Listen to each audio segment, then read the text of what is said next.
Good evening, everybody. Welcome to today's lecture titled Tabo, Re-Encountering the Oldest Original Tibetan Monastery by Peter Van Ham. We are really privileged to have him with us, and I'm sure today's presentation will make that very obvious. A few words about our institute, which you may not know of, so forgive me if you do. Jnanapravaha Mumbai is a para-academic institute that offers public programs and postgraduate courses in the history of aesthetics, critical theory, art criticism, and writing style since 2007. The institute brings scholars at the cutting edge of their fields from India and abroad to teach students and the public and to develop and share new work in courses, conferences, and workshops. Since our inception, over 1,500 students have studied postgraduate level courses with us. We remain committed to offering Mumbai a space for rigorous pedagogy, research, reading, and writing. Our aesthetics section includes postgraduate diploma and certificate courses in Indian aesthetics, Southeast Asian art and architecture, yoga and tantra, Islamic aesthetics, and Buddhist aesthetics. Our criticism and theory section offers certificate courses in aesthetics, criticism, and theory, and seminars in Indian intellectual traditions. Jnanapravaha Mumbai offers additional programming for students and the public under these rubrics, as well as under creative practices, curatorial processes, and community engagement.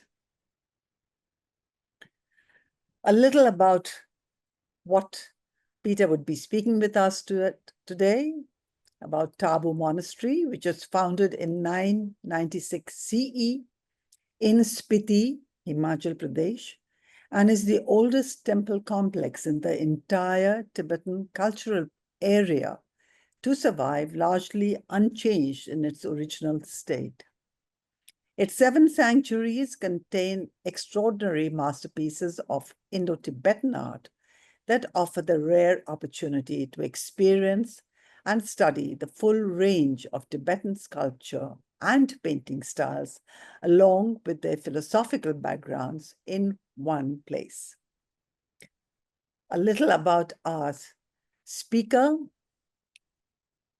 Frankfurt, Germany-based researcher, author, photographer, and exhibition curator, Peter Van Ham has been exploring West Tibetan monasteries, in particular Tabo, normally off-limits to cameras by special permission for 35 years. He recently returned to document its interiors in the world's highest digital resolution. The resulting photographic treasures have just been published by the renowned Herma Verlag under the title Tabo, Gods of Light, the Indo-Tibetan Masterpiece Revisited. With altogether 17 internationally published books on Indian cultures and 10 guest-curated exhibitions to his credit, Peter is a fellow of the Royal Asiatic and Geographical Societies, London, and the Explorers Club, New York. I'm going to take a couple of minutes of your time to make some announcements on upcoming events, after which the floor is going to be Peter's. From March 25th to April 23rd, from 6:30 to 8:30 p.m. Indian Standard Time, mainly on Tuesdays, Jnanapravaha begins its next iteration in Islamic aesthetics titled In Spirit and Stone, the Art and Life of Fatimid Cairo. 8 renowned scholars will be sharing their latest research online on Zoom to all those who sign up. On April 19th, from 5:30 to 8 p.m., Ms. Sumakshi Singh, a very well-known artist, will be presenting a lecture under the rubric Creative Processes and is titled Unseeing the Object, and will be held online on Zoom. So now, Peter, the floor is yours. We look forward to the bewitching 2.5 hours ahead of us. There will be two halves of the lecture, of the presentation, sorry. The first half will be about 45 minutes, and then we can ask our questions. You can write in the chat box if you want to, before that, as questions arise. And he will then take those questions, and then we will have a short break of 5 or 7 minutes, and then the second half. Thank you for your patience, and there we go. There we go, Peter. Thank you, Rashimi, for this wonderful introduction. I'm very, very happy to be with you all today. As I said before, it's always a challenge for me to speak in front of mainly Indian audiences, because India has been my second home in the last 35 years, so to say. And it's given me a lot, and I learned a lot, and somehow I feel very much related to it. But it's always challenging, coming from a Western background, to see if I have grasped things correctly, and I've tried to get near to the subjects that I'm researching on correctly. So I would also like to take the opportunity of this questions and answers section to be in the position to learn and see if something maybe has escaped my attention, or is just the concept that I've grasped was wrong. So I would like to start by giving my making my screen available, and should be this one. Yeah, and I have to make it go. Is anybody seeing the full screen? Everybody? Yes, we can see it. Okay. So what you see here is not my start off to show off what I have done, but it is about for you to understand what India has meant to me, or is continuing to mean to me. These are the 10 books that I've written on the Western Himalayas, and there are another 6 books on the Northeast. And in all of these 2 regions, I was privileged to be among the first Western foreigners or tourists to travel there when they were open. And that was at times when they were closed for the last 60 years after Indian independence, and before that, not many people were going there also, or anyway. So it was the Western Himalayas with Himachal Pradesh and parts of Ladakh, which hadn't been open until the 1990s, and the whole complete Northeast India with Arunachal Pradesh, Nagaland, and these regions. And it was not out of spectacular curiosity for me to go there, but the urge to travel there was in order to maybe find something there which in other places in the world has been eradicated or gone. And as we all know, the Chinese Cultural Revolution in the 60s and early 70s in China, and the Tibetan part of or the Tibet proper, had led to a lot of destructions. And although I'm more of a pacifist and by nature, I was really, really happy that the Indian Army was standing against the Chinese occupation in the Western Himalayas in order to stop that moving forward. Because the regions that we are talking about once used to be part of West Tibetan kingdoms. So it was all the Himalayan parts were all part of, and somehow associated with Tibet. And only through political coincidences, British India and the Great Game, trying to arrange the borders between China and the Simla Conference and all these happenings, did parts of it become part of India. But culturally, you can see one book, Indian Tibet, Tibetan India, which was released in an English edition by Nyogi Books in Delhi, that practically describes it, because this term Indian Tibet is a term given by the Moravian missionary, the German missionary August Hermann Francke, because when he traveled there on the first culturally minded tour through the Western Himalayas, which was not politically oriented, not in order to find out Pashmina trade routes or to safeguard borders against Russian intrusion or Chinese intrusion. He was just dispatched there by the Archaeological Survey of India to find out what actually is going on culturally up there. So when he returned in 1909, he said, this is like Indian Tibet. It's the place where Tibetan culture on the margins of the former great Tibetan empires has survived in a state which later on, 50 years later, was not the case anymore in Tibet proper itself.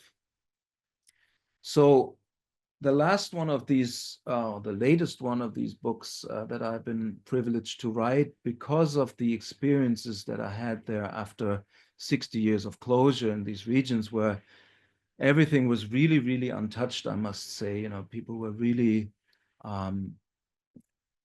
astonished to see a foreign face coming up to their region. That last one is now Tabo Gods of Light, the Indo-Tibetan masterpiece revisited, which is like a new edition of my 2014 book on the art of Tabo Monastery. If we go back, you can see there are a couple of more which also focus on Indo-Tibetan art. One is Guge Ages of Gold, which focuses on all the remains of West Tibetan monasteries, Indo-Tibetan art, as it has been preserved from the 11th century activities in the formerly West Tibetan parts in India, so the Kinnaur, Spiti, Lahore, that region, that side, and also for the first time combining them with the remains on the Tibetan side. It started like that with the Forgotten Gods of Tibet in the 1997, when I didn't know much about it, but was so fascinated that I wrote a book which came out then in 3 languages and which gave me the privilege to present this to His Holiness the Dalai Lama, who gave me a foreword, and that again opened doors to many other things. And Heavenly Himalayas on the left side is a book on Mangyu Monastery and other discoveries in Ladakh, which also go back to that 11th century, where also Tabo was actually established, and late 10th, early 11th century, and where all this magnificent art has been preserved. And as the last one of the trilogy, before Tabo was re-released, was Alchi, the Alchi monastery in Ladakh, which also hadn't been documented for over 40 years. So I was privileged to do that with the support of a camera company called Phase One, which indeed manufactures cameras which provide the highest resolution, digital resolution possible. And I will explain more to you about that in a bit. So as it is good practice in India, and I have, taken that in, and I really, really think it's absolutely just, because without the help of other people, nothing of that could have, become published, become happening. Neither the access to the areas nor the possibility to work in these sanctuaries would have been possible. And my source for all that has always been the wonderful and knowledgeable and great professor of Indian archaeology and art history, Dr. O.C. Handa from Shimla, member of the Archaeological Survey of India, had been traveling in these regions in the 60s and the 50s. Magnificent stories he can tell of how these places were when he was just as a young boy starting to travel there. And luckily, he's still alive. He's beyond 80 now, 85, I think. And we just met in 2023 for the last time. And again, he, took all the pain to get the permits ready and if somebody of you has applied for, photography permits or anything like that, you will know, how long it takes, and, how much you have to insist and how much you have to talk in order to get things like that done, which are out of the ordinary. And he has been doing that for 35 years. In fact, when I was coming back for the first journey in 1993, and I wasn't allowed to take any photographs in Tabo, and I made my first travel account on the region because it was so fascinating, I contacted him through my friend Mohit Sharma, who runs Great Himalayan Travels Agency in Shimla, and requested him, because he had just written a book on Tabo, if he could provide some photographs for me. And 1 week later, I not only got some prints, but I got all the negatives that he had on Tabo. So that, really, really created a lot of gratitude. And the accompanying letter said, my photographs are really nothing. You should come back and do it yourself again. So in 2024, in 1994, we traveled together in the footsteps of the great monastery builder and translator Rinchen Zangpo, who he was working on, and which I will talk about a bit later. So ever since then, we have been meeting, we have been traveling together. He has facilitated, paved the way. So I cannot thank him enough, and I wanted to share this with the audience before I start. We are talking about a region which is right at the border of what is today administered by China, West Tibet, on the banks of the Sutlej River, which comes from sacred Mount Kailash in Western Tibet.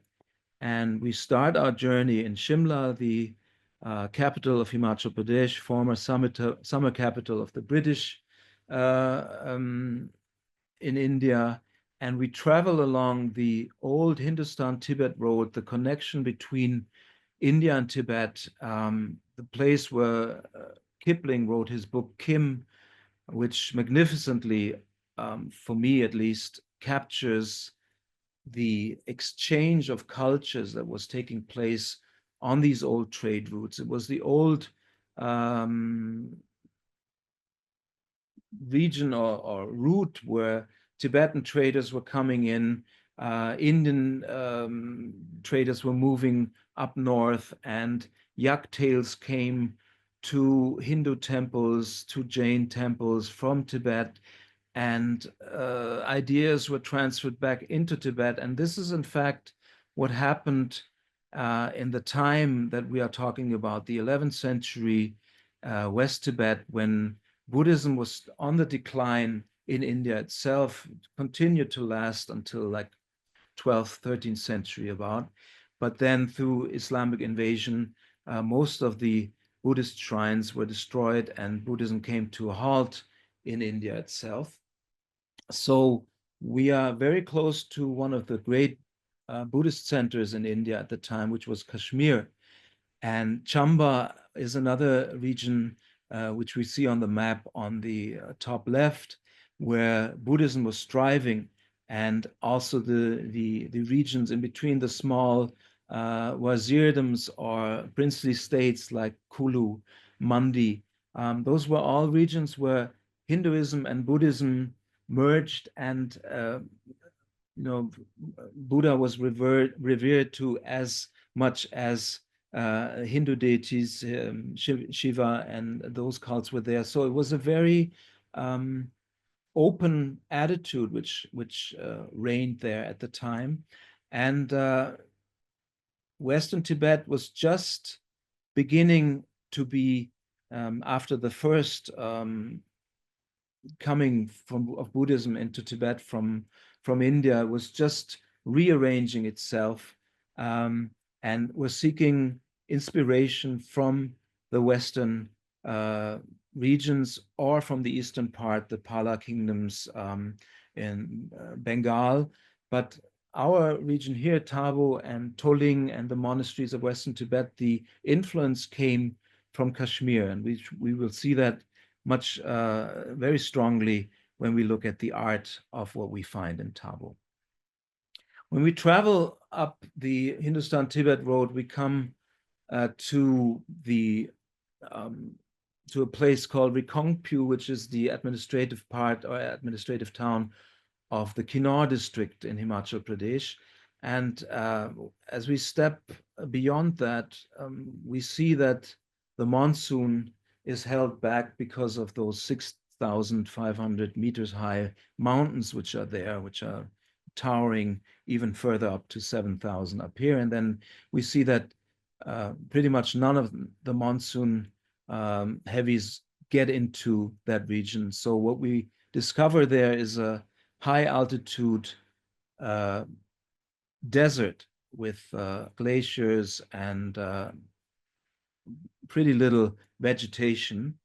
And we are stepping on valley grounds, which are around 3,500 to 4,200 meters in height.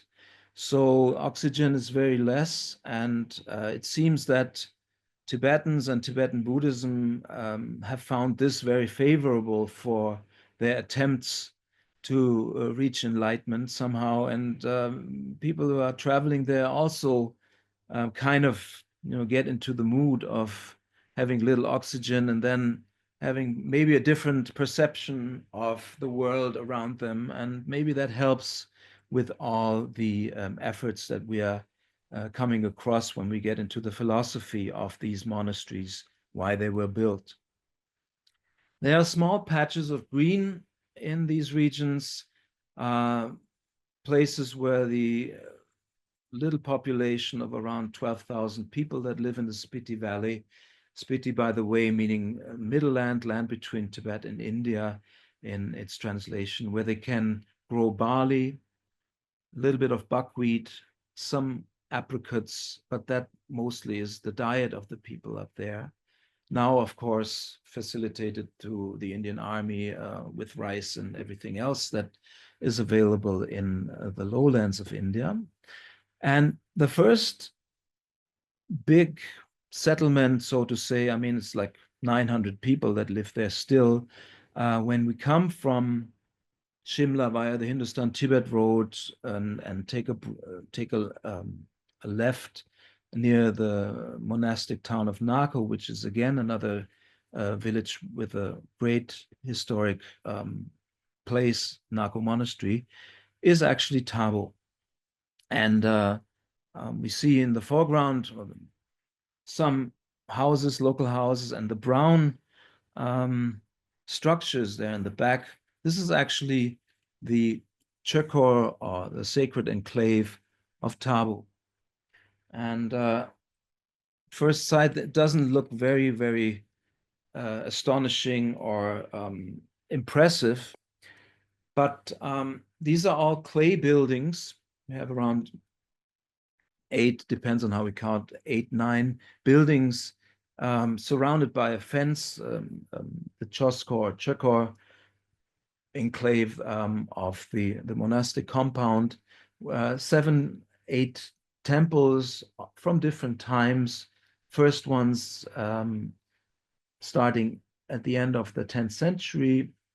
Those together with other monasteries that were built by the West Tibetan king Yeshe, the luster of wisdom, as it is translated, who himself became a monk in order to facilitate the conversion of the Tibetan people to Buddhism, and remained king. So all the funds were available to him for his endeavors, and he united with a great scholar who was also born in that region, who went to Kashmir for many years. His name was Rinchen Zangpo, who became famous as the great translator in Tibetan Buddhism. He came back from Kashmir with artists, with scholars who translated the scriptures, because Yeshe wanted to go back to what was up to date and Buddhist oriented in Mahayana scriptures in the 11th century, and leave behind the tantric aspects of it, because those had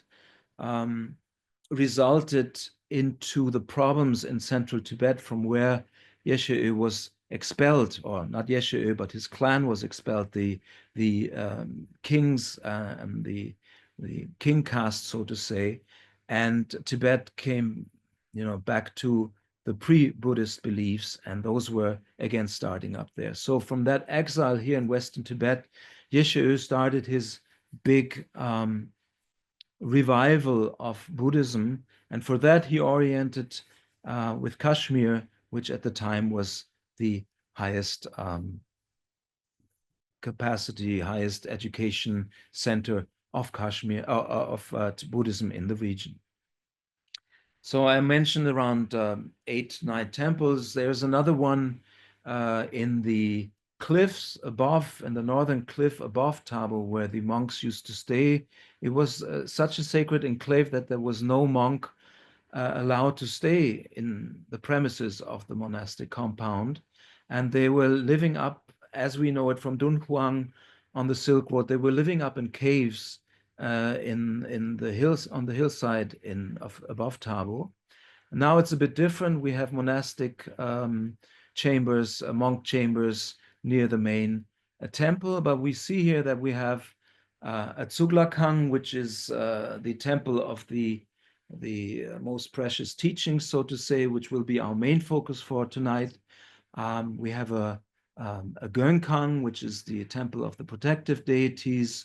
We have 2 temples dedicated to Dromten, which is actually the first person to organize monkhood into a certain sect under Rinchen Zangpo already, and a little bit later we have a Serkang, which is translated as a golden temple. We have a Kilkang, which is a mandala temple. We have a Chambalakang for Maitreya, the Buddha of the future. We have a Karchung Lakang on the left side, which is a temple for the nuns. And Zelma is a new addition, and we have, what we'll see later on, an annex to the Tsuglakang, and there's also a vestibule in between Zelma and Tsuglakang, where actually the oldest paintings of Tabo have been preserved from 996, which I request you to look up in the book, because those are not, they're important. I will get to them in due course, but they're not for our subject tonight or for the general introduction into Tabo. These are not so important. When we enter this Tsuglakang, this was a very special occasion which the local Rinpoche, the precious incarnation of Tabo, Sekong Rinpoche, was organizing just for me for the documentation work that I was privileged to do in 2023. And all the 45 monks that were present in Tabo, they came, gathered together for a puja on Vairochana, which is the central deity, which I will talk about in a bit, for the documentation of the temple for the new book. And you can see them gathering together in the center on the ground of the monastery. But what comes into sight all at once or all of a sudden is all the sculptures and the paintings on the walls. And this is something which is unique now, which wasn't unique before, but due to the Chinese destructions, this place has become an absolute unique place where you can see the distribution of a mandala into a 3-dimensional space.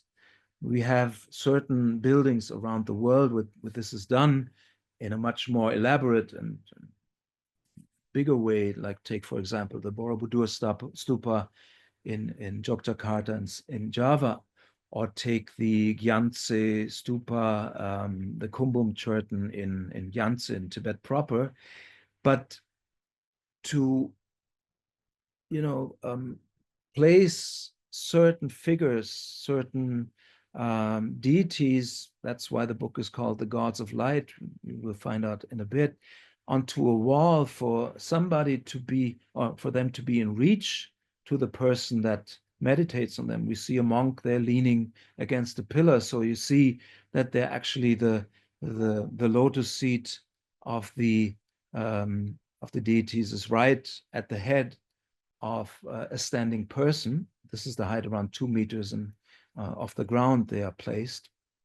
And then a whole hallway, a whole hall being covered by this, is something absolutely unique. It used to be like that in Toling Monastery, the mother monastery of Tabo, which was the center of the West Tibetan kingdom of Guge, but that has been long destroyed. And so Tabo is like the only place in the world where this concept has remained. So if we look a bit closer to the walls, we see a threefold division. We see a continuous narrative of paintings with labels, with written labels. And the lower part of the walls, we see the middle part with medallions carrying life-size bodhisattva and goddesses and protective deity sculptures. And on top, we see medallions with Buddha and Bodhisattva depictions, both on southern and northern walls, and their annexes like southeast, southwest, northwest, northeast walls. And those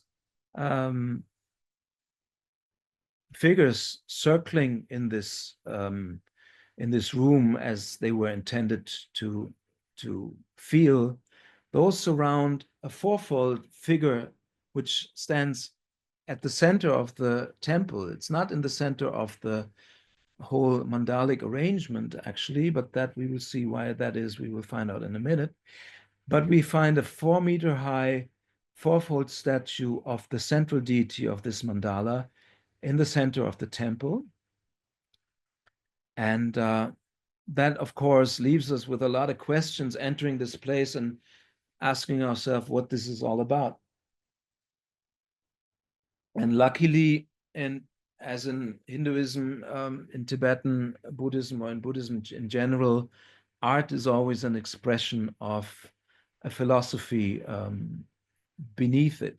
And the way of putting philosophy into art is established here in this in Buddhism, just as well as it is, of course, in the mystic arts of Hinduism.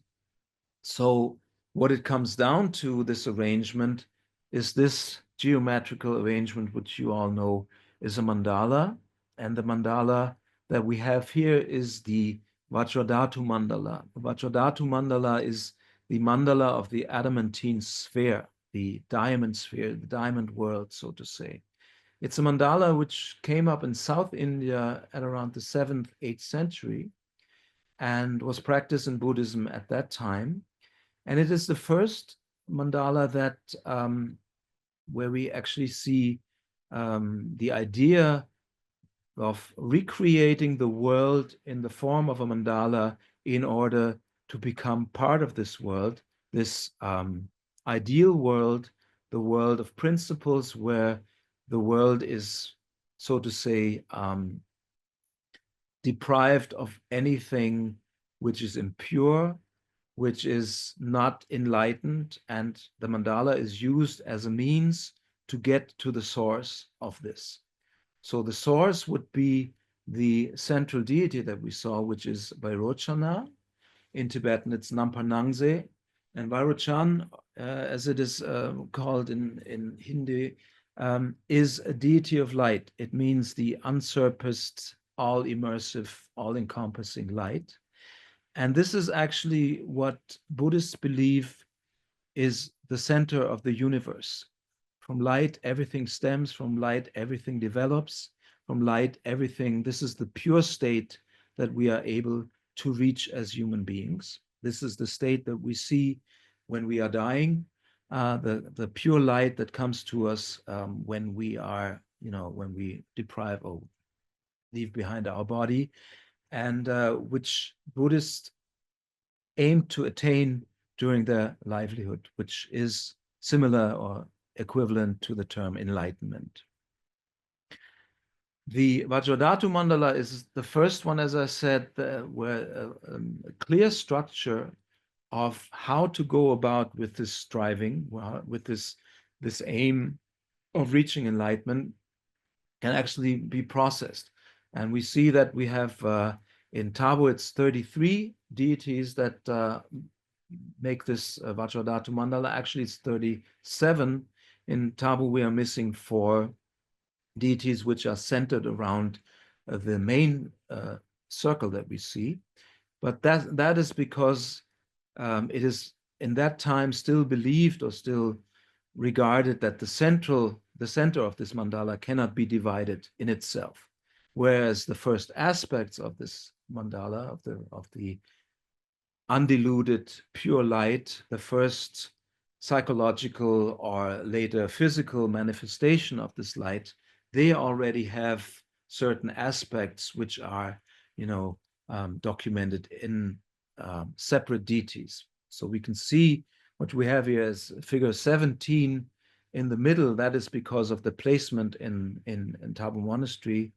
Around it is the primal colors, red, yellow, green, and blue, how the spectral colors, how white light divides itself into the spectral colors. This is used in the mandala, but it's not used totally in the coloring of the sculptures in Tabo. But I will, not torture you just with this image here, but we can see these things actually positioned onto the walls of Tabo, as we can, fill them with examples from the place itself. What is fascinating then, as I said before, is how this 2-dimensional, actually 3-dimensional mandala, because we always see a mandala also as a mountain, as a stepping monument towards the top, which would be 17, or Vairochana, Mahavarochana, as the center of the mandala. What is fascinating is how this was actually transferred to the temple. And there we can see it. We can see the red deities, which is the western realm of Amitabh. We see the southern realm of Ratnasambhav. In yellow, we have Akshobhya. In the blue realm, and we have Amoghasiddhi with the northern realm in green. And these are all arranged on the walls. And it's fascinating. These graphics actually come from a friend of mine who provided them for the book, Gerald Kozic, who is an architectural scientist and computer artist. He was drawing all this. Later on, we will see a bit more. He was drawing all this with the mouse, which is, he absolutely has my respect for that. He's not using a brush or a pen or a pencil. He's drawing them directly with the mouse. So here we can see how this is actually placed onto the plan of Tabo Monastery.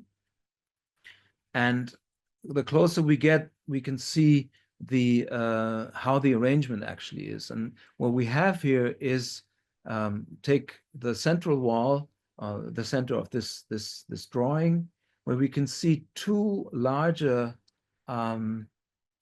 circles, larger mandalas, larger medallions. These are 2 of the main Tathagatas, the first Buddhas after Vairochana, so to say, the first implementation of the enlightenment into the world, into the cosmic world, which here are actually Akshobhya and Ratnasambhav. And those are surrounded by 2 bodhisattvas each, as you saw on the drawing. And left and right of them are 3 more figures. And we will look at these figures in a bit, what they are actually. So this idealized drawing by Gerald was always my goal to photograph, which is impossible in Tabo itself. Because when you're in Tabo, you have these pillars, of course, in front of them, because those are supporting the roofs.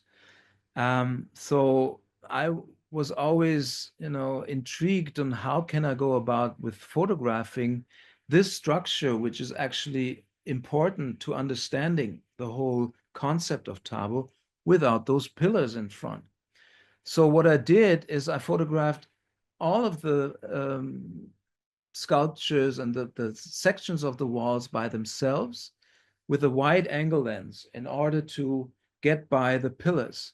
The trouble with that, of course, is then if you have a wide angle photograph, everything, all the angles are totally wide. They are, not straight anymore. So it's very difficult in the end to get them together again, because otherwise you cannot assemble those photographs next to each other in order to get that strip, that part of that wall, which you want to show. In the book, actually, this is a 1.6 meter fold-out page where we have the north wall and the south wall combined next to each other to look at.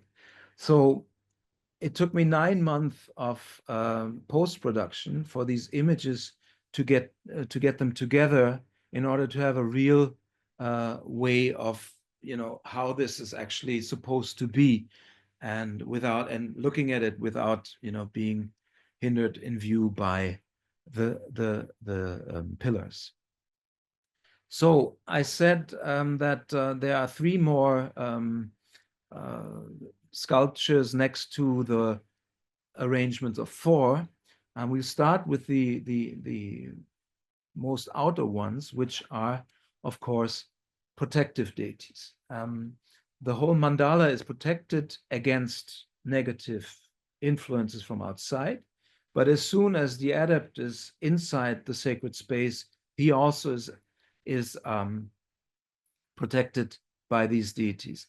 In the original text, those are not actually wrathful deities. This is more the Tibetan way of, expressing protection. The more wrathful it is, the less the negative influence will be. It will be pushed away. The protective deities, as all of these deities, they are full of meanings. They are like very many different levels of meaning. One of the lightest might be that if you are still afraid of looking at them, you still have to work on your ethics. This is one of the basic ideas of protective deities in Tibetan Buddhism. Like you would have to develop friendliness, you have to develop compassion, and then you would see that you are not afraid of these deities anymore. Other things are that I have a few things that I would like to, take directly from the book, because it's very difficult to remember all that, and I don't want to say anything wrong also. Let me just see. Get that. Like the guardian deities, for example, question the permanence as well as the annihilation of things, the theory that beings have an ego, the category of visible matter. So much more you can learn from, in associating yourself with these deities, as is the matter with the other ones that we are seeing right now.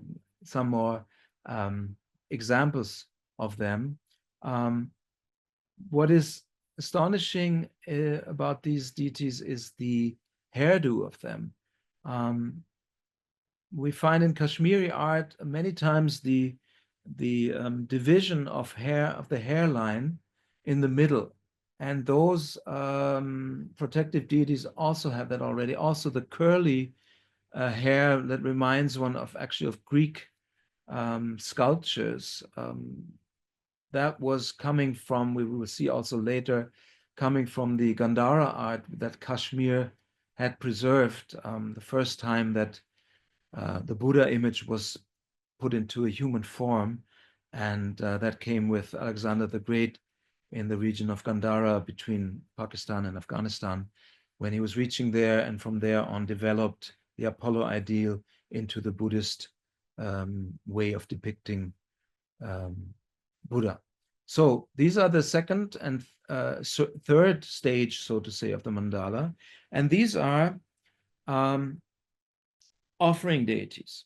There are offering deities on the outer part and offering deities on the inner part. They symbolize the illusionary nature of the senses and of time.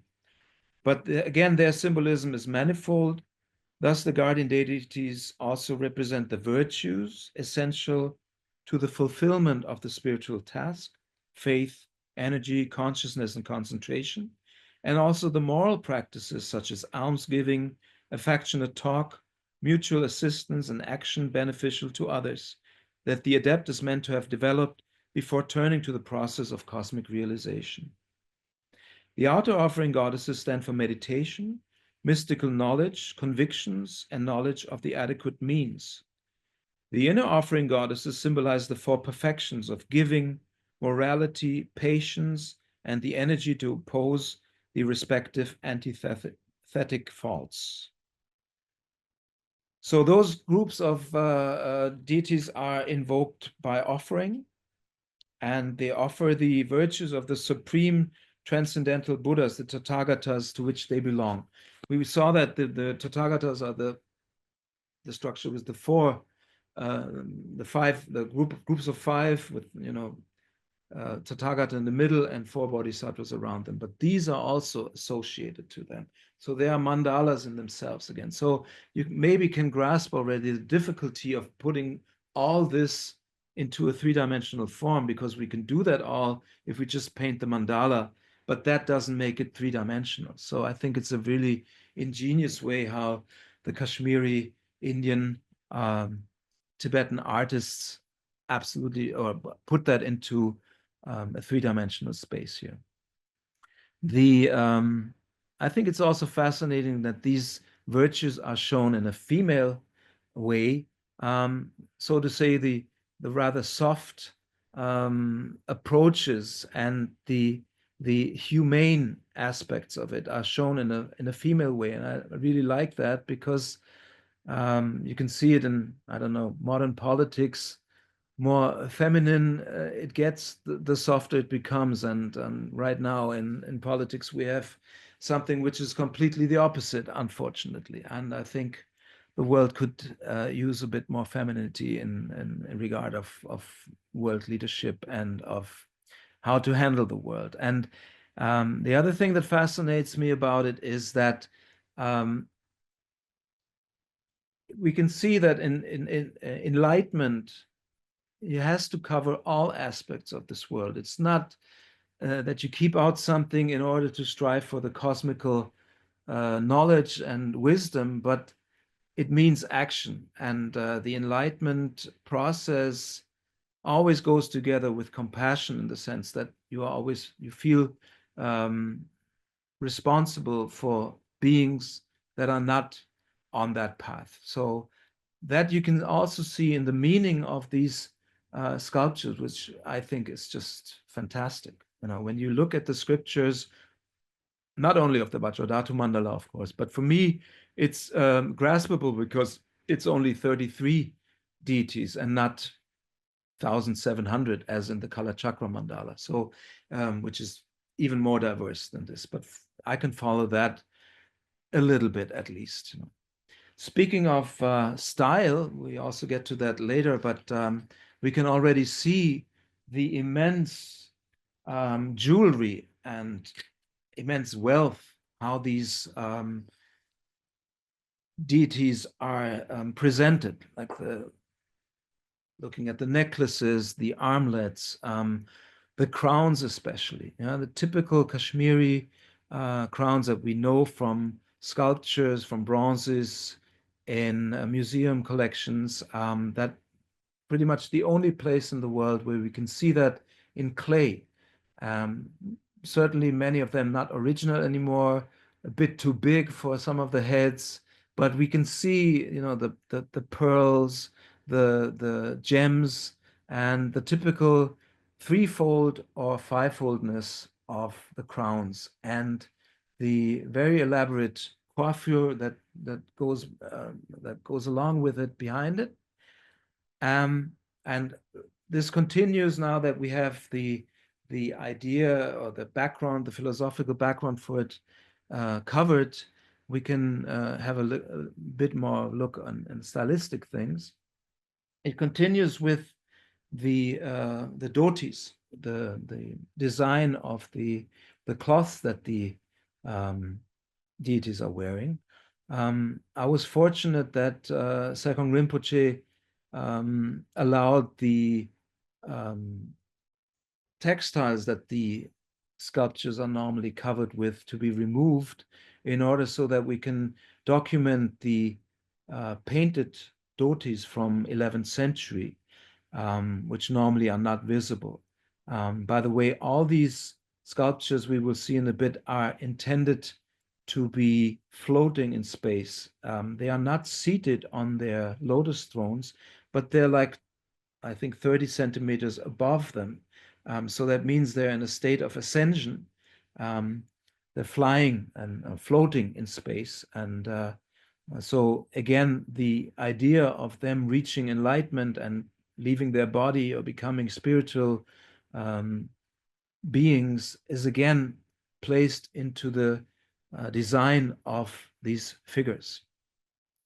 We have quite chubby faces, actually typical for Kashmiri art, with sensuous lips, with the shape of the eyes, which is straight, and not as the later form with an eyelid that goes a bit into the eye. They are straight. You can see the Indian aspect by the hands being painted red with henna.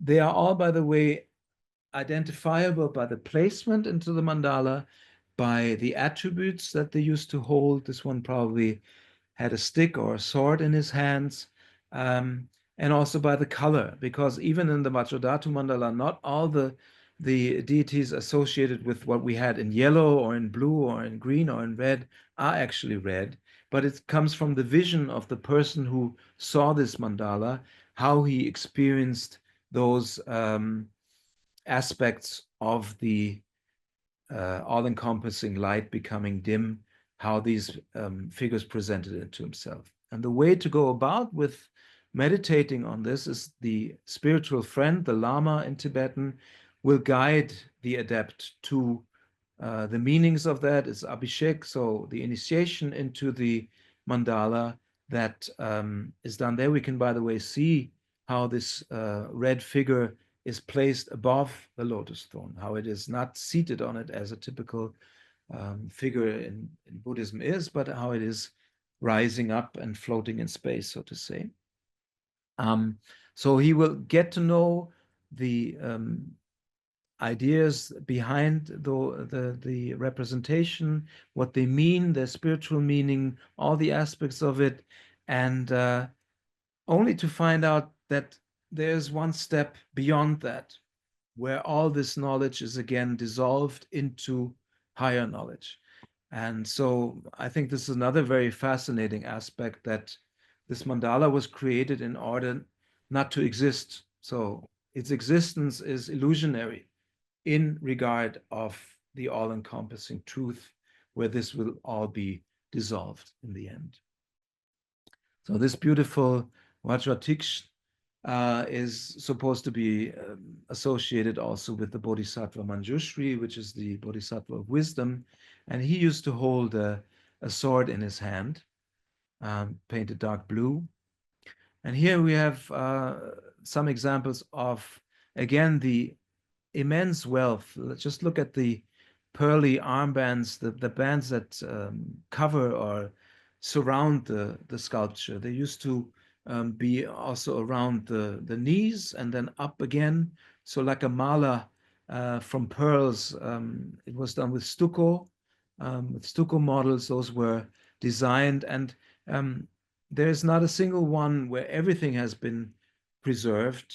So this one has like the armbands on the arm. The other one had it around the legs, but we can guess, or we can put together by showing them or looking at different ones how they used to be, how magnificent they must have been. And here we can see also the patterns of the dhoti. One of the patterns. Here's another one. So really important also for the studying of textual arts. We get an insight into how Buddhist deities, or maybe even, what textile arts and what textiles were worn in Kashmir in the 11th century. Here's another one, beautiful one, which we will see in a painting in the second part of the presentation. So all this moves up to, all these wisdoms move up to the center, which is Vairochan. And this sculpture is a magnificent one, 4 meters high, and looking into all directions of the space of the cosmos, in order to represent its being everywhere, and it's diluting everything, going through everything, being omnipresent in the whole entire universe and creating from there. The creation aspect we can see from the hand gesture, that in a bit. This is another view from the north side. This one here, the one in the middle, is from the south side. This is northeast. And looking at the hands, we have two gestures. One is the Dharma Chakra Mandala, Dharma Chakra Mudra, which means setting the wheel of law in motion. So setting the universe in motion, setting truth in motion. And the other one is the father-mother gesture, where the index finger is held by the fist of the right hand, and that means the dualism being merging of the dualities into non-duality. And so the whole idea of this cosmic evolution was brought into this world by the historic Buddha Shakyamuni, and so we often find him also, merging with Vairochan, because he's the one who is supposed to inherit this cosmic knowledge and is supposed to have told the disciples about all this in the secret esoteric teachings that he gave to his disciples. Vairochan is seated on the lion throne, which again mark him at that time as the highest of deities. And he, on top, next to beautiful Kashmiri stupas, which we also find in ruins in Toling as buildings, we see kirtimukhas, which are the glorious faces which expel pearly garlands, so a symbol of wealth, a symbol of happiness, a symbol of richness in the world, incorporating, so to say, the entire world into the process of enlightenment. Okay, going back into the Tsuglakang, the temple of the precious teachings, we look again at the threefold division of the temple walls, and we have devoted ourselves to the meaning and the beautiful clay sculptures in the center. But we see also that there's a lower section and an upper section. Let us start with the upper section. And what we see here is mostly arrangements of 3 medallions with a Buddha in the center and 2 bodhisattvas flanking them. And here again, we already see the Indian influence, like, say, for example, at this Avalokiteshvara on the left side here, or the Kashmiri tripartite crown to the right. Just let me say, this is mostly the top part of the Tsuglakang has either protective aspects in what is depicted there, or cosmological aspects. We have this part here, which is the realm of Amitabha, red Buddha in the center, because this is towards the west, the orientation. A little bit more interesting, for example, or so to say, is what is below that. This is a panel that shows a pre-Buddhist deity, which is very difficult to define, actually, because it doesn't have a Tibetan name, it doesn't have a Buddhist name, it doesn't have a name that rings a bell. It's only in the monasteries that Rinchen Zangpo built that this goddess is there. She's called Vinyumyin, and we know of a pre-Tibetan population in the Himalayas, in the Western Himalayas, the Indo-Aryan Dardic groups, which have very very different language, Central Asian languages, which involve French, Greek words, something where Indo-Aryan aspects that turned into certain languages also in Europe. So Vinyam Yin as a word could be placed rather with them than with anybody else. And um, probably people are familiar with the Buddhist darts up in Ladakh, the Minaro people that also have an Islamic counterpart on the Pakistan side of the former Ladakh region. They are in Sanskar, where they have villages really with French names. Lastiens, for example, is a word there. So it might be that it goes back to them. The interesting part about it in regard of Tabo is that Rinchen Zangpo, although he's never mentioned in any scriptures in Tabo or any inscriptions there, as we said, the whole concept of Vajradhatu Mandala goes back to him in Western Tibet. He always had this deity transformed into a Tibetan deity called Dorje Chenmo. This is also in Alchi the case, and he brought this deity back from India, central India, I think, where he was studying and thought it was feasible for the West Tibetan monasteries to be protected by Dorje Chenmo. So this is the original one of it. You find it in Tabo in, I think, 3 or 4 temples, also in the front room where the oldest paintings from 996 are there. And here it's really an assembly of all the pre-Tibetan goddesses, which mostly stand for the natural influences like the wind, water, and fire, or whatever. They have really settled here. They come together in the forehall. They're still standing. We know these images as riding deities, but here they're really congregated next to, or circling, encircling, or flanking Vinumyin. As I said, the other parts of the upper part are cosmological, cosmic. This is another one where we see another cult, a protective cult being depicted. This is the Riksum Gompo cult, which represents the 3 main characteristics that a bodhisattva should develop, which is strength, compassion, and wisdom. We have Avalokiteshvara, we have Manjushri, and we have another bodhisattva on the side that stands for the strength aspect. So coming from the Akshobhya, it's actually Vajradhara, I think, or Vajra. I'm not sure. One which is also depicted also in a protective way.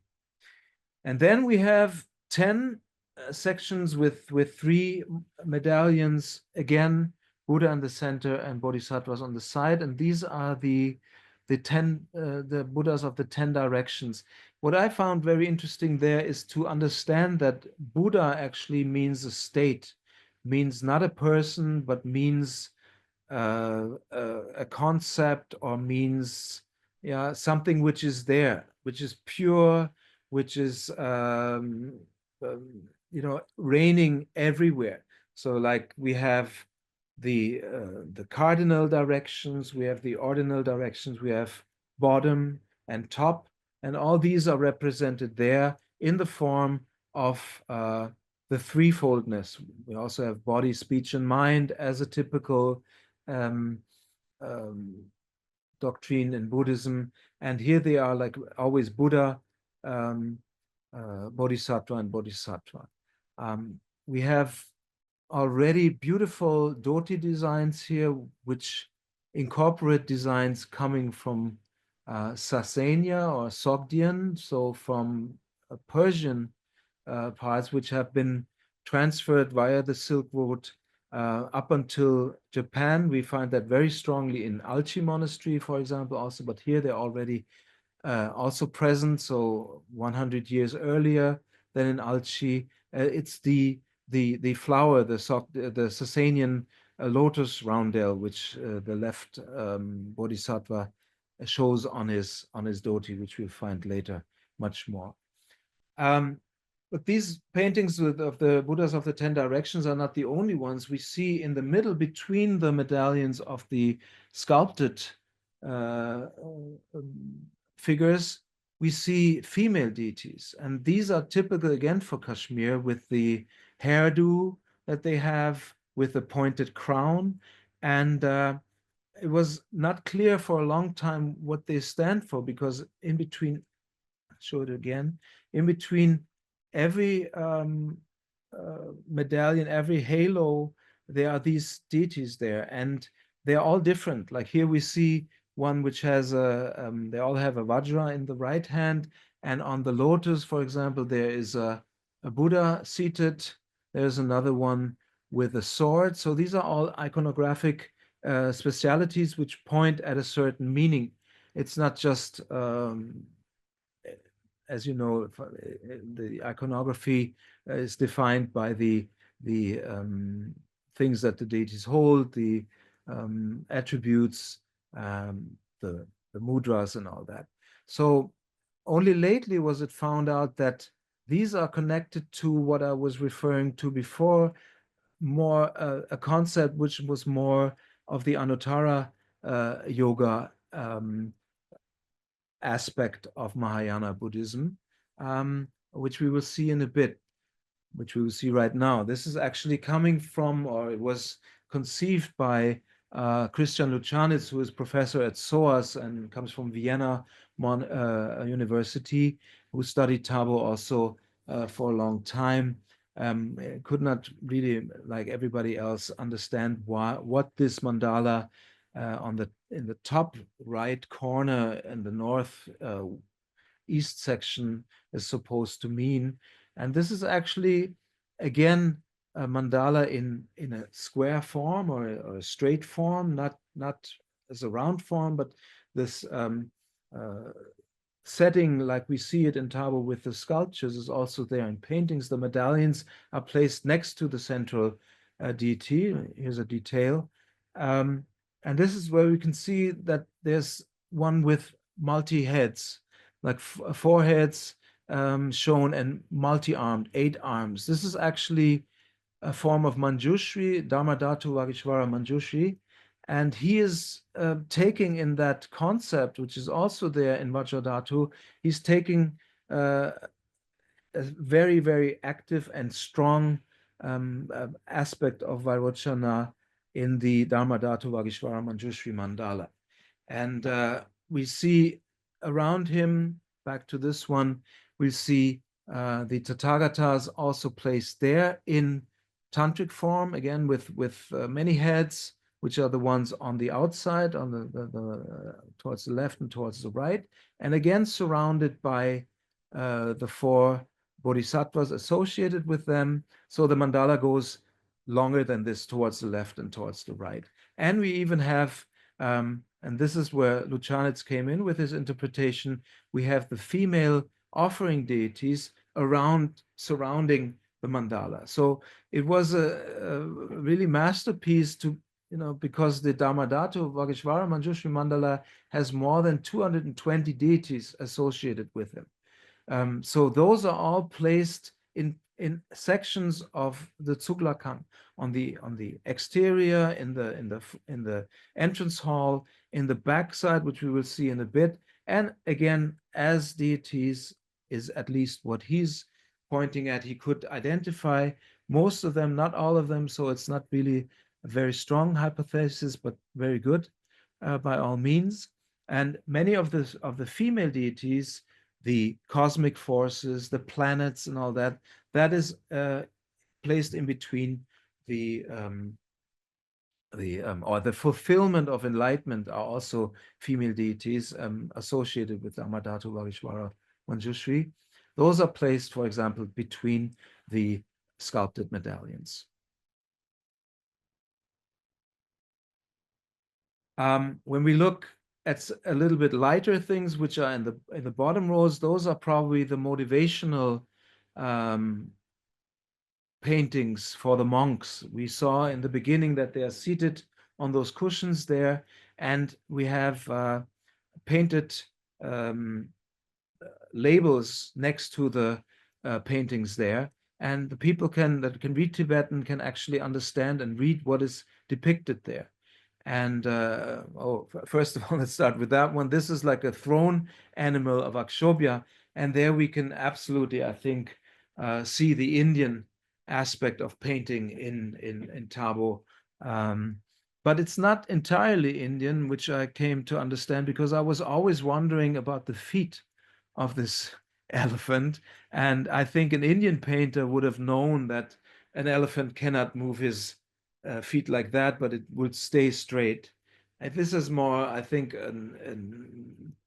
a way of putting a heraldic lion into an elephant, and the way he relaxingly sits there and looks at his master. This is typical for lions in medieval painting as we know it from Persia, but then later also in Europe, of course, and everywhere such lions are depicted.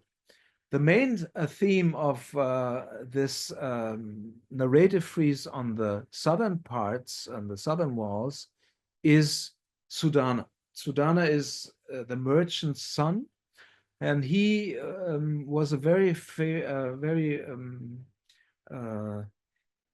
very well-known and favorite story in the alongside the Vajradhatu Mandala, because he was studying that in supposedly 53 places, 53 teachers that he was visiting. And I'm only showing you because time-wise and also preservation-wise, these are not as strongly preserved as other paintings in Tabo, and because of time lag, I concentrate on other things. But here we can see how he tries to reach Manjushri as a teacher, but cannot because of some calamities somewhere. And then Manjushri reaches out his spirit and touches him while he is still 110 miles away from his home by reaching out with his hand. For me, this is like a uniform way of depicting sacredness, sanctity, because as you probably know, in medieval book illuminations in Europe, monastic book illuminations, we have a lot of these paintings where God comes from the clouds and speaks to the monks or makes himself known, and the hand is always used as a symbol for that divine presence. And what is interesting here, this Sudana is shown in Tibetan fashion. He's wearing a chuba, and his hair is like in 108 tails, like we have still today. Tibetan ladies still wearing that as a fashion. So when you look at the Borobudur, where the Sudana legend is also depicted, there it is of course, an Indonesian fashion of these kingdoms times there. Here it is shown in Tibetan fashion. So there we can see how influence from outside became accumulated by the receiving culture and made it their own by depicting it in the traditional Tibetan way. The northern walls then, again, as in Borobudur, are taken by the narrative of the historic Buddha Shakyamuni from even before birth. So his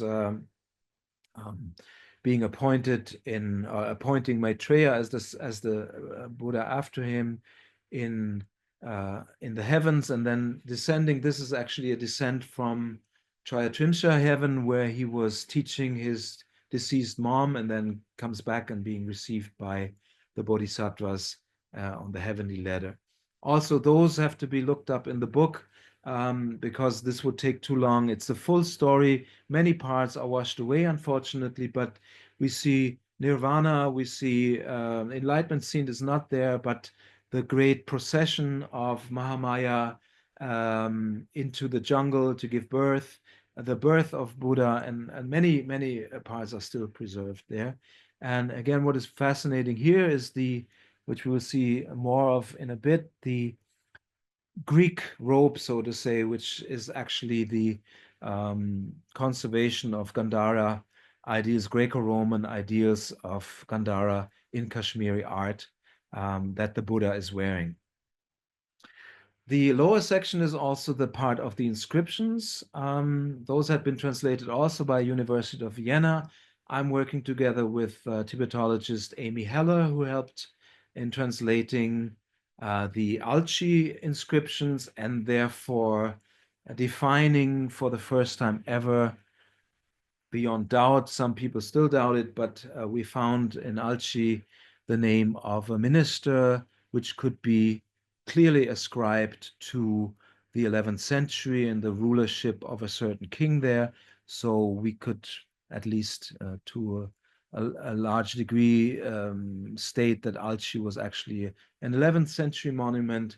And here we have the same thing. This is the inscription that makes it clear when Tabo was built in 996, because it speaks of the Bodhisattva, which is referred to as the King Yeshe-Ö, and this is his grandson, Changchub-Ö, who comes from Toling in order to inaugurate the revised or renovated Tsuglakang. I think he said, like, what was that, 50 years later? So that was in 1042, and that goes back to 996 AD for the building of Tabo, which is again mentioned in the Chronicles of Western Tibet, along with Toling, Nyarma in Ladakh, and the one monastery, Korchak, on the Nepalese border in West Tibet again. Oops, that was not what I wanted. What is interesting next to it is a huge inscription where there's a religious text painted, drawn, written. But the funny thing is it starts with an appeal to the public saying that monks are not supposed to be thrown at with stones. So we can grasp from this inscription that it wasn't always peaceful, that the conversion of the local population who had their cults into Buddhism was always peaceful. It took quite a number of years till the people were actually following that. I use this in my other lectures, which are more animated. I thought to leave it out in order to make the screens clear and not with digital and internet make troubles there. But what is funny, this is the full inscription as I saw it through the viewfinder of the camera.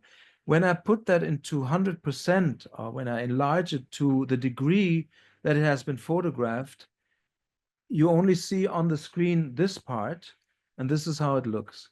So imagine this resolution. The rest of the photograph is still there. It's just not visible on the screen. So a scholar could actually really read this nicely lit with conservation-friendly lamps that I could work with, and then study the whole thing at home on his computer. I put all the Alchi images that I had also in the inscriptions online onto a website, alchitreasureofthehimalayas.org, and I'm intending to do that with Tabo just as well, so that again the paintings and everything is more protected in Tabo, and more research could be done by not using flashlights or anything that would harm paintings there, but do it on the computer at home. We were talking about conservation before. This is a look up to the ceiling of the Tsuglakang and in connection with paintings. Tabo is the only place left where actual real cloth was used to decorate the ceiling. This is painted cloth. You can see the humidity coming in. Some parts are already, falling apart, but this is like the good part. This was a photo I took, and I wanted to show it to you because this is how it looks in other parts of the temple. I mean, the neon thing aside, but I think somebody just tacked something into that 1,000-year-old textile in order to keep it there. Otherwise, it would have been just right at the neon light that's there. This is, some part of conservation in the Tuglakan, I think, unfortunate, but can be fixed and can be done maybe some other time. So we have again looking at the Tuglakan, and we see towards the west, we have an extension. We have what the Tibetans call a Dritsangkang, which is a cellar, which is an apse. The whole thing is an apse. It's not very clear. Possibly this was the original part of the temple, and the bigger part with all the figures came later. It's not very clear because it has been completely reassembled. And when we go a little further and enlarge that section, we see that there's a cellar with figures and an ambulatory, which is called Kora in Tibetan, where the pilgrims circumambulate the temple and with paintings. And we're going to have a look at this now because this is like the inner sanctuary of Tabo. And many times it's closed for foreigners to visit. But just let me see, there's an ad here if I can close that one. I can. But I'll move you around. I'll take you around this part too. This is an assembly of images, 3 images together. It's a cubic cellar, which looks a bit unstraight here because I had to put those 2 figures in front into the photograph too. Because we're thinking that this is the original arrangement. It's a 5-fold arrangement of that central deity that sits on the lion throne there, which presents itself in red color today. But we strongly think that this was a white Buddha just as well, because there are doctrines of Vairochana in meditative mudra just as well. It's called the Abhisambodhi Mahavairochana Sutra, which Rinchen Zangpo also translated. And there he is surrounded by 4 bodhisattvas. We have Vajrasattva, we have Mahashtama Prapta on the left side, and 2 more which are not identifiable now because they're missing attributes and probably are replacements of a later age or of an early age. The whole renovation of Tabo, by the way, took place because this is what the inscription on the left side reads that I just showed you in detail. The Bodhisattva had found that the place has turned old. This could be interpreted as saying that it was not following the up-to-date doctrines anymore. And the Abhisambodhi Vairochana Sutra was deemed as being outdated somehow, as not leading to the results that one actually wants, which is enlightenment by a full doctrine.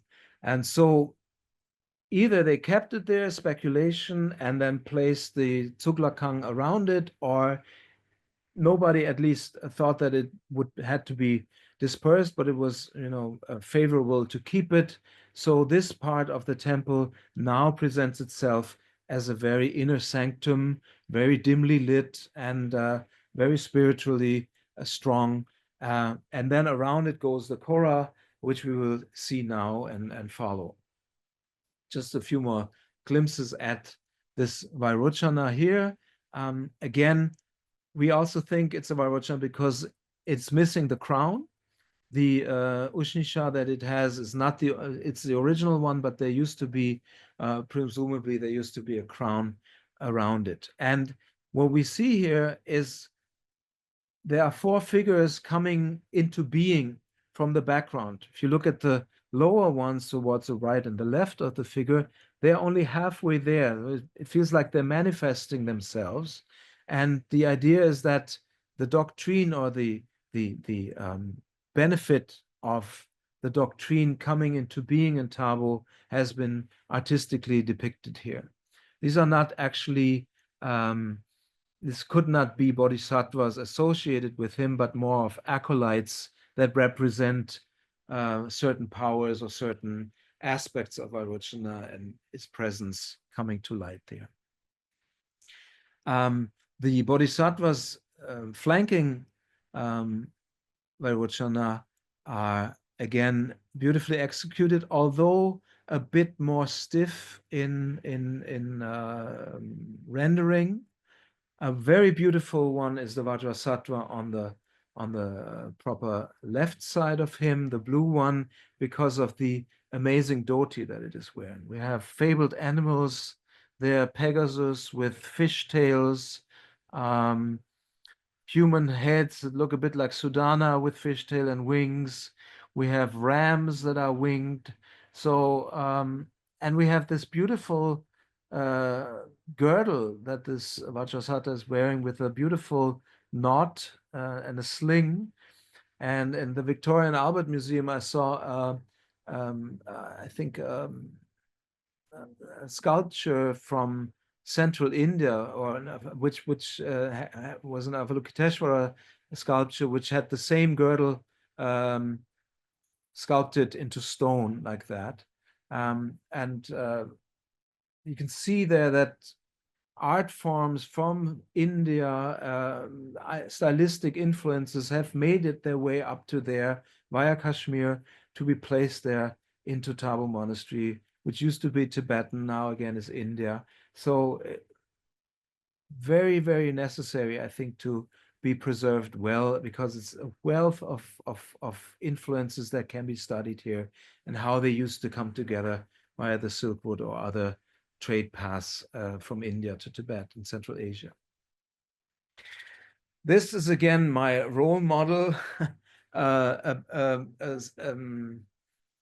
sketch by Gerard Kosic again, who was able to let us know what the arrangement of paintings in the ambulatory, in the circumambulation part, the outer walls of the Kora actually is. It's practically impossible to photograph it because the path is only 1.2 meters wide. So for me, it was, as I'm addicted to making these panoramic images where you can see the whole wall construction, the whole wall program. I again had to use a real wide angle lens, which again caused me a lot of trouble to put these images together later on in order to show what is actually there. But it worked out, and you can see on the bottom that it was not possible for me to really get the bottom also into the image, so I had to leave a little bit of it out and then go on a 2-meter high ladder to take photographs, single photographs of the upper register of paintings. All of them are life size, so you can guess at around 4.5 meters of painting. And there's another section below that with another narrative painting continuous around the circumambulation path. So these again assembled together by making correcting the angles of the photograph. And here this is the central part of it, showing, or used to show, the 7 Buddhas of the past and the future Buddha, which is Maitreya on the bottom right side. The historic Buddha Shakyamuni is seated in the center, in the center bottom. There you can see the Dhammachakra mandala mudra that he's making, connecting him again with Vairocana with the cosmic wisdom there. Plus we have Buddhas of the past, Krakuchanda on top, the blue one there, and we will get to that in detail in a minute.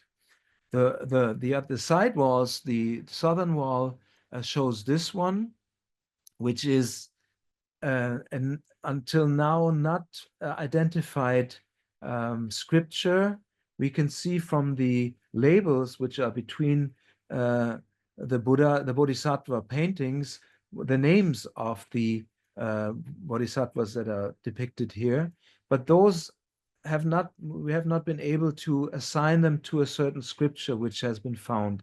Also, the idea of associating them with the Dharmadhatu Vagishvara Manjushri Mandala is not completely possible. There are certain ones which are not found in the scripture that is associated with that. But it goes with a color labeling, starts with blue and white, and then continues with red and green on the other side.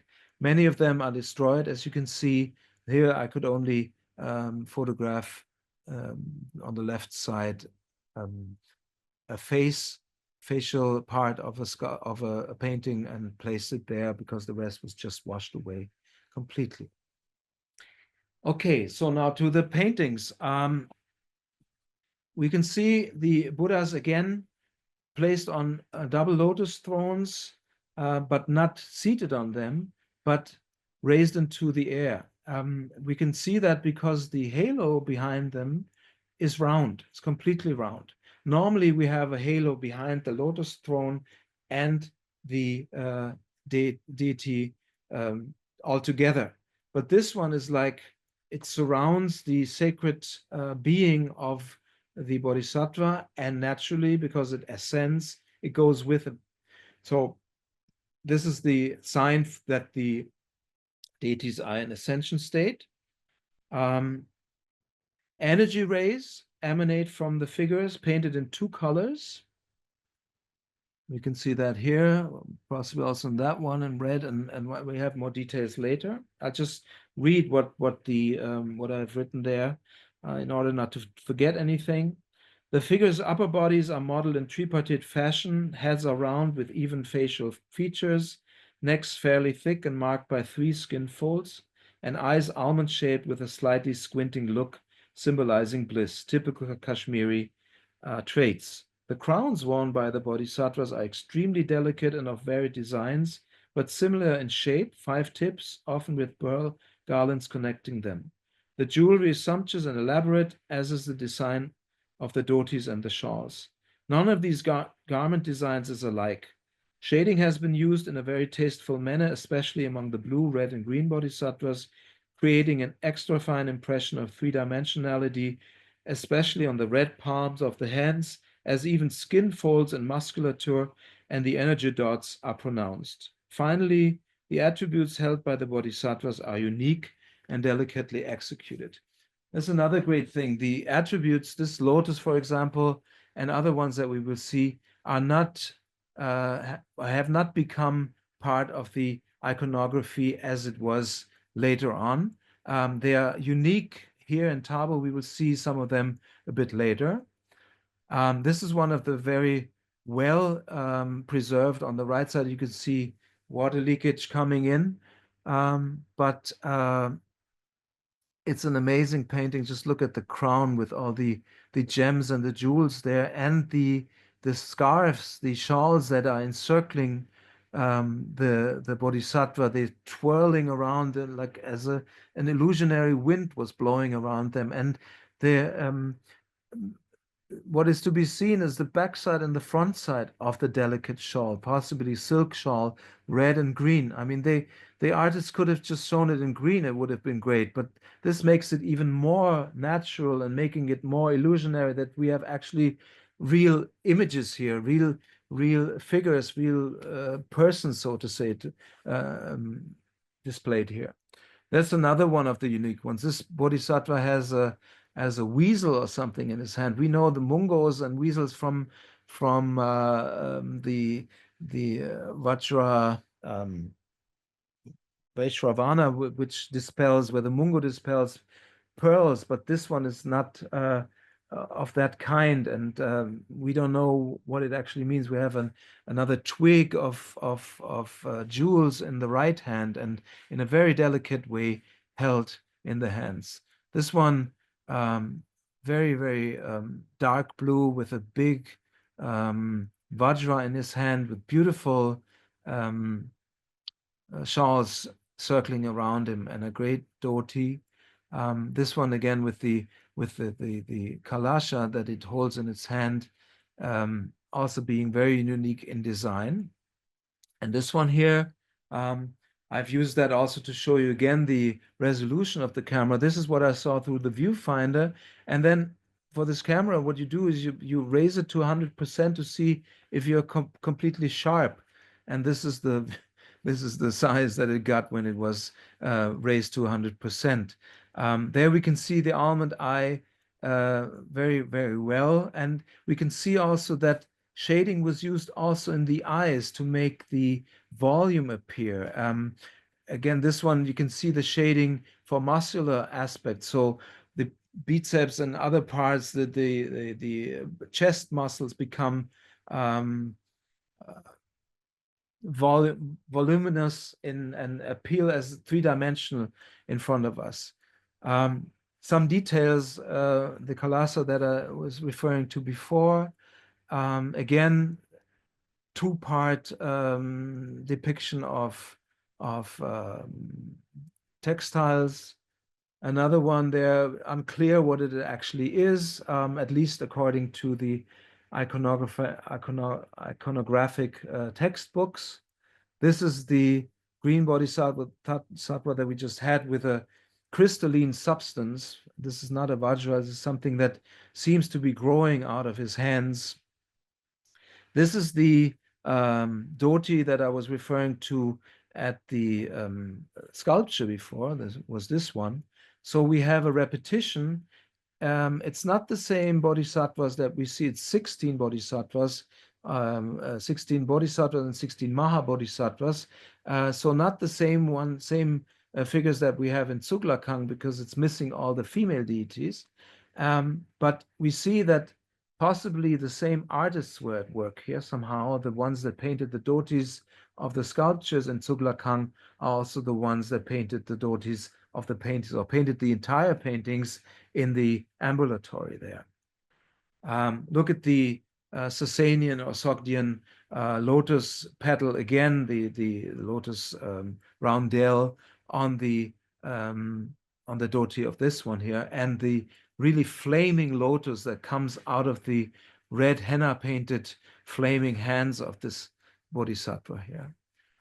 I love this one because the ear lobes are so long of this bodhisattva, showing his royal descent to a large degree, that he was even able to place thread and textile through the hole in this dimension, in this very, very, very strong way. Or look at the jewelry that he is wearing. I mean, this is like, unfortunately, the rest is not well preserved, but the face is just fantastic. Again, what is interesting there, the artists were refraining from using black where they could. They used it in certain parts, like the green one we saw was kind of with black outlines, but most of the time they were using shades of brown and shades of red in order to be delicate and not to be, you know, right into the face with the outlines. Eyebrows completely fine with probably one single-haired brush in the beginning and then made stronger. This hand is like, how delicate can you get? I mean, this is like almost like a snake hand, and this is what I was talking about, with the muscular parts of the hands are even, you know, modeled and shaded, and you can see the energy canals coming from the hand, and the palm of the hand coming out, even also modeled. Or this leaf, this twig with jewels. I mean, this is fantasy-wise and imagination-wise, this is like unsurpassed, I think. Probably later also in Tibetan art. Here's the weasel again, or fox, could also be a fox. Well, foxes have bigger tails. I don't know what it is, but some rodent at least. And here, this is again something very interesting. We have the hamsas, again a Persian, usually originally a Persian symbol of luck and guiding someone towards enlightenment or the afterworld. And we see a Sharada script. Lakshman Thakur of Shimla University had translated it as the Yedharma script, the Yedharma inscription for bodhisattvas. This is supposed to mean that. I don't know if it's true, but he is an expert in that. Okay, after the bodhisattvas, going for a short while to the Buddhas in the central wall, the western wall there, with details. Was interesting. This Krakuchanda was. I always thought it's blue Buddha with a red lips. I could only see from taking the photographs that actually he is smiling, and there you can see his teeth coming through and his mouth being a bit open at least. Here you have all what I meant about shading, you know, how the eyelids and the portions underneath the eyes and also the nose becomes modeled just by hues of orange and yellow and red, and then modeling the whole face to become, you know, three-dimensional somehow. The very delicate Dharma chakra mudra of the Shakyamuni Buddha, and Maitreya again with the teaching mudra, but with the mala in between, and this most astonishing Greco-Roman tunic that he is wearing, Gandhara influenced, Kashmir influenced. Another aspect about painting in this part of the temple is that we have more of the oldest textile depictions, painted celestial realms, where we only have symbols of lotus flowers and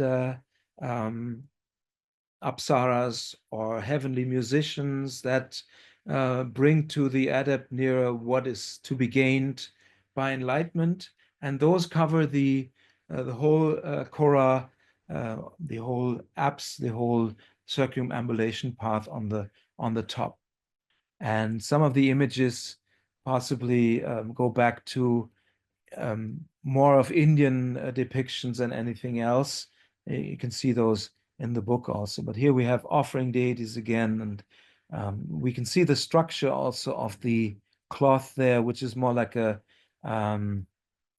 you know, what painters use for painting in Germany, it's Leinwand, so linen, something like that, where it's very quite coarse textile that has been painted on, has survived since 996. Okay, this concludes the Tsuklakang. I only show you 4 more images so you can see what else is there in the book, because this Tabo book is the only book that covers also the other temples of the monastic compound, which are later, mostly 14th to 16th century. Kilkang is probably original as a mandala, as an initiation temple, but the paintings there have been repainted, so we don't see much of 11th century or 10th century paintings there anymore. But if we go to the large Dromton Lakang, the Dromton Lakang Chempo, we have, I think, unsurpassed ceiling paintings. These are done on wooden planks, which were done originally outside of the temple beforehand and then placed onto the ceiling, and then with those wooden planks then were, you know, placed against the ceiling there and kept there. And we have celestial realms there. We have also a Hindu myth placed there. So we have, these are Naga kings actually, with flaming jewels that welcome the enlightened being into their realm. And it's all covered in the book. Just an example of 14th, 15th century art, Western Tibetan art. Here again, we see the eyelid being a little bit folded and a little bit not straight anymore. So we already have influences from other schools, Central Tibetan schools being present there. We have an extraordinary temple, the Serkang, the Golden Temple, which I managed because of this camera and the lights that I could use also to photograph in full scale of all the walls next to each other. This is a very interesting temple because it shows the revival of West Tibetan art, a bit away from the Kashmiri influences, but still there. Now it's monumental in size. These images are like 6 meters in height. The whole wall is 6 meters in height. And we see that it's not life size anymore, but it has become idols. Tibetan Buddhism had established itself. The monks as a part of society were established. Those were the only ones to whom was reserved the strive for perfection and enlightenment. But stylistically, it goes back to the Kashmiri influences. It was after the Mongol Empire was there in central Tibet.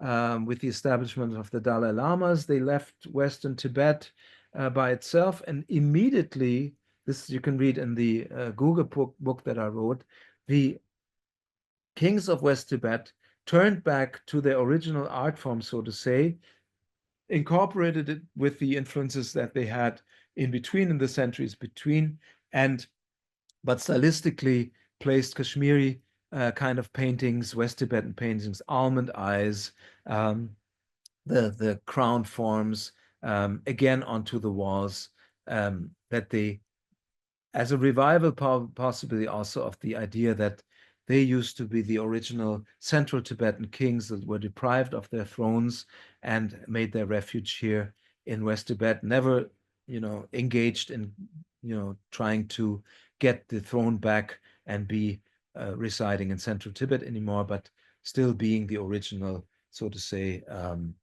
central Tibetan kings. Extremely good paintings also in the Gönkang, the temple of protective deities. Very strong, intense paintings there. Normally also very difficult to access, but luckily I got access because of the documentation, and they're also all there in the book. And we have 17th century. Here we again see like the last rays of Kashmiri art revival in Western Tibet in this very stylized form of depicting.